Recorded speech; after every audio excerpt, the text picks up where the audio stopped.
As Ellen Flynn's mother lost some of her cognitive abilities, Ellen wanted to move her into an assisted living facility. But Ellen feared having the conversation because she thought her mom would reject the idea. I think her defenses would have gone up. She may have shut down even further, and I would get absolutely nothing but more distance and more avoidance. With the help of a geriatric care manager, Ellen learned that the best way to approach the conversation was to do it gradually, until the move itself eventually became Ellen's mother's idea. In this week's Smart Advice, we'll walk you through how to talk to an aging parent about long-term care. Most people would prefer not to talk about growing old. Whether you think it's time to bring in a home health care aide into your mother's home or move your father into a long-term care facility, expect some resistance. Here's some advice on how to approach mom and dad. It's never too early to have a conversation. In fact, it's actually better to talk to your parent now and find out her wishes while she's still independent and thriving.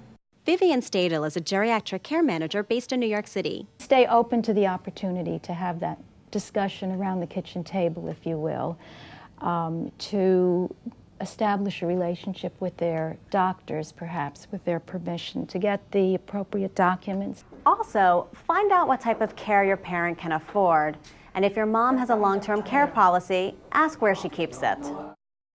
When the time comes and your parent does need some assistance, start by suggesting just 1 or 2 small changes. So rather than placing a home health care aide in your mother's home full-time, try bringing in an aide to cook and clean for just a couple of days a week. Amy SEIGEL, a geriatric care manager based in Southern Florida, says the last thing you want to do is suggest a drastic change, such as a move, out of the blue. They're going to shut down the conversation, and they're going to do the normal reaction to the fear of aging and the fear of losing their control, which is to not address it right now. If there is a crisis, don't be afraid to step in and take control. Sometimes you don't have a choice. The parents are failing. SEIGEL recommends you ask your parent to accept your help and promise to find a solution that is the most amenable to your mother or father's wishes.